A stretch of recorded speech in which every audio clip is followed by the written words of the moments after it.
Hello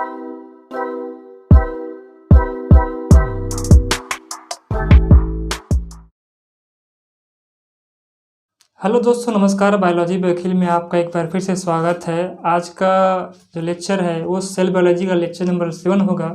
इस lecture में हम आज न्यूक्लियस के बारे में डिस्कस करेंगे। सेल के अंदर जो न्यूक्लियस पाई जाती है उनके बारे में डिस्कस करेंगे। न्यूक्लियस को हम हिंदी में केंद्रक कहते हैं, तो आज हम केंद्रक के बारे में डिस्कशन करेंगे।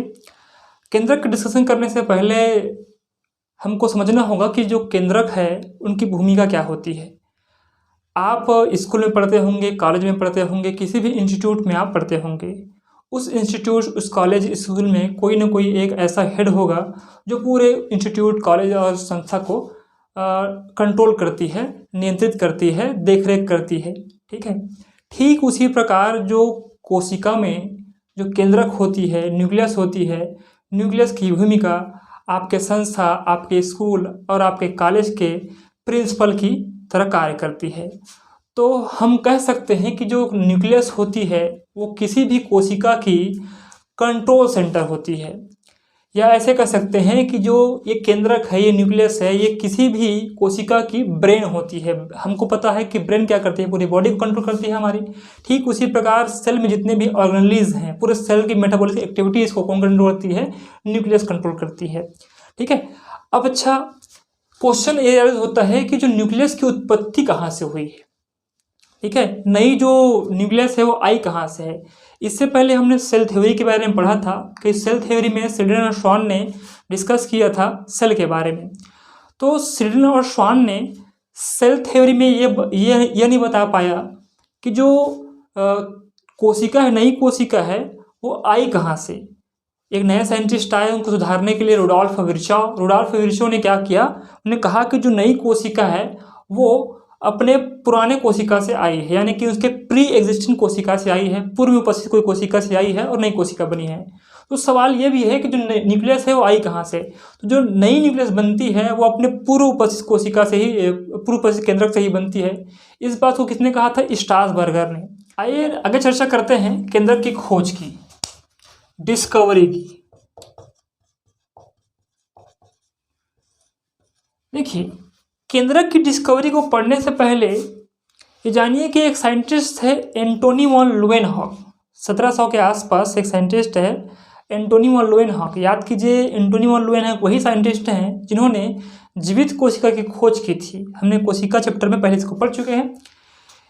एंटोनी वॉन लुएनहॉक ने क्या किया था, एक मछली ली थी, एक मछली जिसका नाम है साल्मोन, जहाँ तक मैं याद कर पा रहा हूँ। साल्मोन एक मछली है। उस मछली की आरबीसी में उन्होंने न्यूक्लियस को देखा, लेकिन उसको सही से रिपोर्ट नहीं कर पाया, सही से प्रस्तुत नहीं कर पाया। फिर बाद में एक साइंटिस्ट आए, रॉबर्ट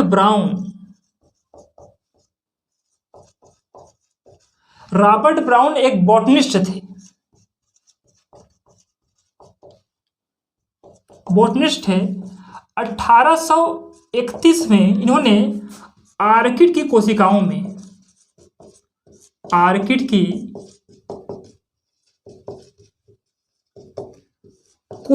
में केंद्रक को देखा और प्रस्तुत किया।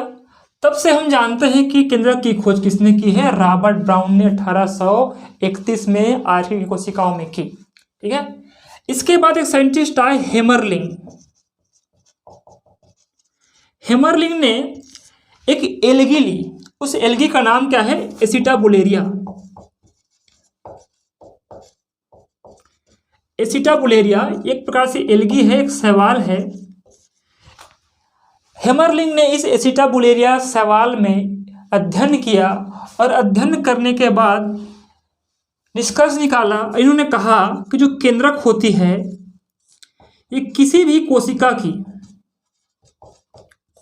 की नियंत्रण कक्ष या केंद्र होती है। किसने कहा?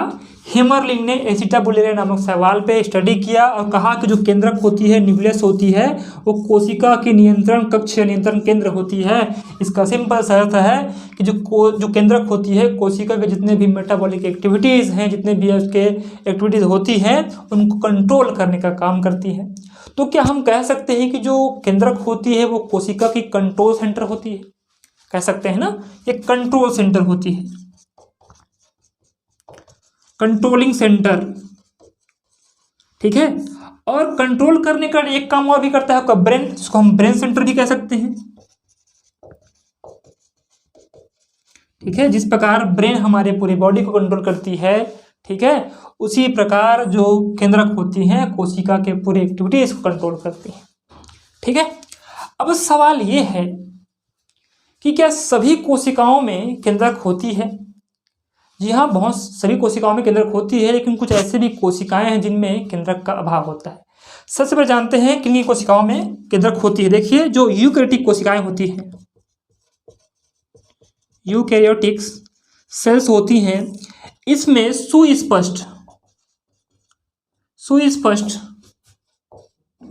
केंद्रक पाई जाती है। इनके जो केंद्रक होते हैं वो डबल मेम्ब्रेन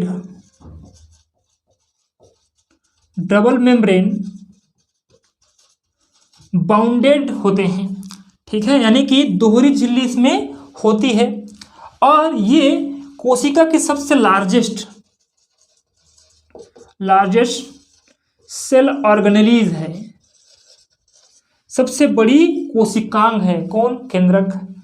केंद्रक कोशिका का लगभग 10% भाग ऑक्यूपाई करता है वॉल्यूम के रूप में, उनका अनुपात 10% होता है लगभग, ठीक है। तो कोशिका की साइज भी डिपेंड करती है किस पे? केंद्रक की साइज डिपेंड करती है किस पे? कोशिका पे, कि कोशिका कितनी बड़ी है। जितनी बड़ी कोशिका उसका 10% क्या होगा? केंद्रक होगा, उसका वॉल्यूम होगा। अब आगे समझते हैं कि ऐसी कौन कौन सी कोशिकाएं हैं जिन कोशिकाओं में केंद्रक नहीं होता है, ये देखते हैं। उनमें से ये तो हमने पढ़ा कि यूकैरियोटिक कोशिकाएं। बात करते हैं प्रोकैरियोटिक कोशिका में, प्रोकैरियोटिक सेल्स में। प्रोकैरियोटिक सेल्स समझ लो कैसा है? बैक्टीरिया का, बैक्टीरिया हो गया, ब्लू ग्रीन एल्गी है, ये आपके प्रोकैरियोटिक सेल्स हैं, प्रोकैरियोटिक कोशिकाएं हैं। इन कोशिकाओं में सुस्पष्ट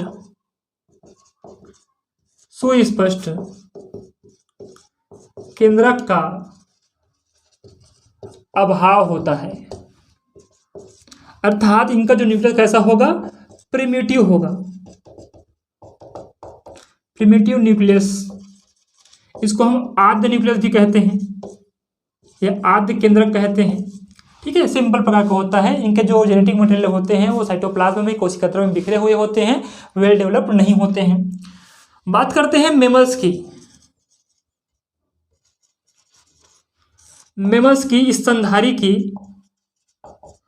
स्तनधारी की जो आरबीसी होती हैं, रेड ब्लड सेल्स होती हैं, इनमें केंद्रक का अभाव होता है। जी हाँ, स्तनधारी, हम स्तनधारी मानते हैं तो हमारी जो आरबीसी होगी, उस आरबीसी क्या है? लड़त कोशिका है, कोशिका है तो केंद्रक होगी, तो इसमें क्या केंद्रक नहीं है, ठीक है। तो मेमल्स की स्तनधारी के आरबीसी में केंद्रक का अभाव होता है। अच्छा, इसका अपवाद भी है, कुछ ऐसे स्तनधारी भी हैं जिनके आरबीसी में केंद्रक होते हैं, जैसे कि आपके लामा व ऊंट। इनके आरबीसी, रेड ब्लड सेल्स में केंद्रक उपस्थित होते हैं, प्रेजेंट होते हैं। बात करते हैं प्लांट की। प्लांट में कुछ संवहनी ऊतक होते हैं, संवहनी ऊतक, इसको हम वस्कुलर टिश्यू कहते हैं, वस्कुलर टिश्यू कहते हैं। उस वस्कुलर टिश्यू का नाम क्या है? फ्लोएम, ठीक है। आपको पता होना चाहिए कि जो प्लांट्स होते हैं उनमें वस्कुलर टिश्यूज होती हैं, संवहनी ऊतक होती हैं, दो प्रकार की होती हैं, एक जाइलम, एक फ्लोएम। जाइलम का वर्ग क्या है? पौधों में जल का ट्रांसपोर्टेशन करना, और फ्लोएम का कार्य क्या होता है? जो जितने भोज्य पदार्थ होते हैं, प्रकाश संश्लेषण के थ्रू जितने भी भोज्य पदार्थ बनते हैं, उन भोज्य पदार्थों को ट्रांसलोकेट करने का काम करते हैं, स्थिरीकरण का काम करते हैं। इनमें फ्लोएम में सीयू ट्यूब्स होते हैं, इसको हम चालनी नलिका भी कहते हैं, चालनी नलिका कहते हैं। इन चालनी नलिका में केंद्रक नहीं होता है। ठीक है, तो मैंने क्या कहा कि देखो ये प्रोकैरियोटिक सेल्स हो गए, मेमल्स के आरबीसीज में क्या होते हैं, आपके केंद्रक नहीं होते हैं। साथ ही साथ जो प्लांट्स के फ्लोएम के स्यूट्यूब्स हैं उसमें भी केंद्रक नहीं पाए जाते हैं, लेकिन यूकैरियोटिक सेल्स में वेल डेवलप्ड केंद्रक उपस्थित होते हैं। ठीक है, आगे बढ़ते हैं सेल के अंदर पाए जाने वाले केंद्रक की संख्या पर। ठीक है, कितने संख्या हो सकते हैं? सामान्यतः जो यूकैरियोटिक कोशिकाएं हैं, ठीक है, बात कर रहे हैं हम कि सेल के नंबर की, ठीक है, हर केंद्रक के नंबर की, कितने नंबर हो सकता है? ठीक है, बात कर रहे हैं नंबर्स की कि कोशिका में केंद्रक के नंबर कितने हो सकते हैं। सामान्यतः जो सेल्स होते हैं उनमें एक सेल में एक केंद्रक होता है। ठीक है, लेकिन कुछ ऐसे भी सेल्स हैं जिसमें एक से अधिक केंद्रक हो सकते हैं। ठीक है, जिन कोशिकाओं में केवल एक ही केंद्रक होता है उसे हम कहते हैं मोनोन्यूक्लिएटेड, मोनोन्यूक्लिएटेड, या इसे हम यूनी मतलब, देखो मोनो का मतलब भी सिंगल होता है, यूनी मतलब भी सिंगल होता है, यूनी न्यूक्लिएटेड। ठीक है, अर्थात वन न्यूक्लियस पर सेल्स। ठीक है, कि एक कोशिका में एक ही न्यूक्लियस होगा। ठीक है, दूसरी कंडीशन होती है बाइन्यूक्लिएटेड। इट मीन्स दो न्यूक्लियस होंगे एक ही सेल में, जैसे कि हो गया आपका पैरामीशियम एग्जाम्पल में, यहाँ पैरामीशियम में दो न्यूक्लियस होती हैं। फिर है कि अगर दो से अधिक हो तो उसे क्या कहेंगे? उसे कहेंगे मल्टी न्यूक्लिएटेड। ठीक है, या इसे हम कह सकते हैं पॉलीन्यूक्लिएटेड। ठीक है, यानी दो से अधिक केंद्रक का पाया जाना एक ही कोशिका में, एक ही सेल में। जैसे कि हमारे स्ट्रेट मसल्स होते हैं हमारे, ठीक है, उसमें क्या होते हैं, बहुत सारे क्या होते हैं, दो से अधिक न्यूक्लियस में प्रेजेंट होते हैं। ठीक है, अच्छा, अब जिन कोशिकाओं में केंद्रक नहीं होता उसे क्या कहते हैं? उसे कहते हैं ए न्यूक्लिएटेड, या इसे हम शॉर्ट बोल सकते हैं ई न्यूक्लिएटेड। जैसे कि आपके मेमल्स के आरबीसीज में नहीं होते हैं, फ्लोएम के सीयू ट्यूब्स में, तो इसमें न्यूक्लियस है ही नहीं, इसे क्या कहेंगे? एन्यूक्लिएटेड या फिर इन्यूक्लिएटेड कहते हैं। ठीक है, अब आगे बात करते हैं केंद्रक के आकार की। ठीक है, शेप की बात करते हैं कि केंद्रक का शेप कैसा होता है कोशिका में। जो केंद्रक का जो शेप होता है, आकार होता है, शेप, आकार। देखिए, सामान्यतः जो कोशिका में जो केंद्रक होती है वो गोलाकार होती हैं, स्फेरिकल शेप की होती हैं, अंडाकार ओवल शेप की होती हैं,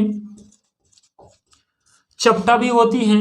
लेकिन यहां मैं नोट लिख रहा हूं, जो WBC होती है, व्हाइट ब्लड सेल्स श्वेत कोशिका होती है, इनके जो न्यूक्लियस होता है, केंद्रक होता है, इसका इस WBC न्यूक्लियस का जो केंद्रक होता है, उनका जो आकार होता है वो कैसा होता है? अनिश्चित होती है। ठीक है, इर्रेगुलर होती है, कोई उसमें शेप नहीं होती है, कुछ भी शेप की हो सकती है होने के लिए। या देखिए, बात करते हैं साइज की।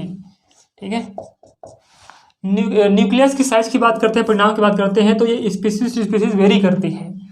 अगर बात करूं मैं ह्यूमन सेल्स की, तो ह्यूमन सेल्स की जो न्यूक्लियस होती है वो 6 माइक्रोमीटर की होती है।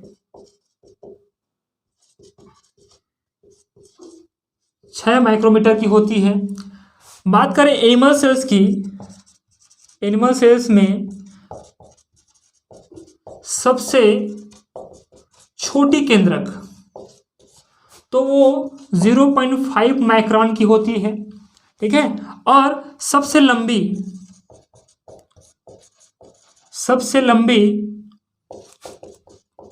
केंद्रक 1 नैनोमीटर की 1 मिलीमीटर की होती है, ठीक है।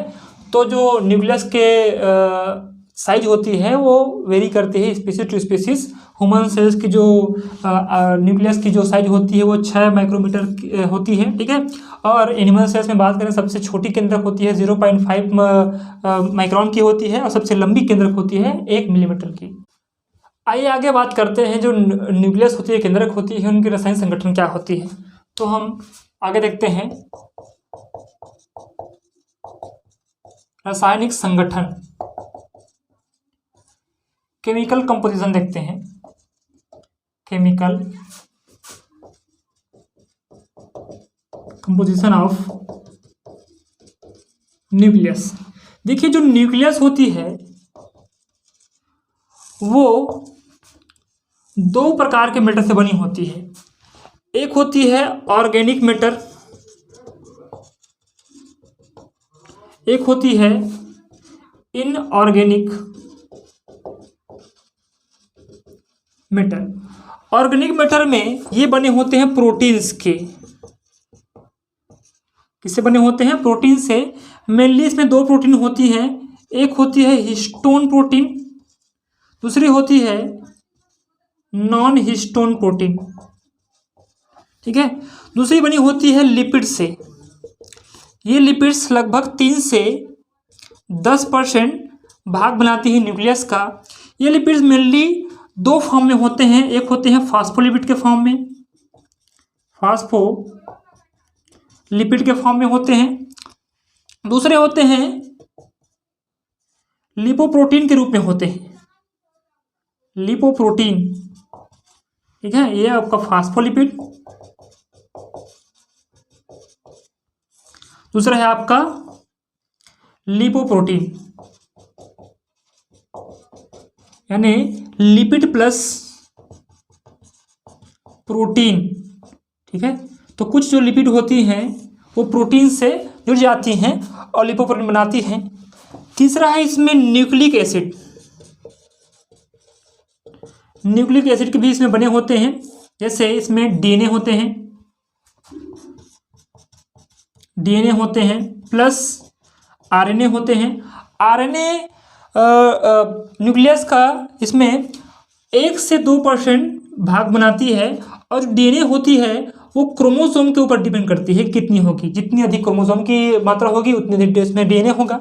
तो क्रोमोसोम पर निर्भर होती है इसकी संख्या, इसका प्रतिशत, ठीक है। और कुछ इसमें न्यूक्लियर एंजाइम्स भी होते हैं। न्यूक्लियर एंजाइम्स होती हैं जैसे कि nucleosidase, DNA polymerase, RNA polymerase, ये ऐसे एंजाइम्स हैं जो इनकी एक्टिविटी को इन्हेंस करने का काम करती हैं, ठीक है।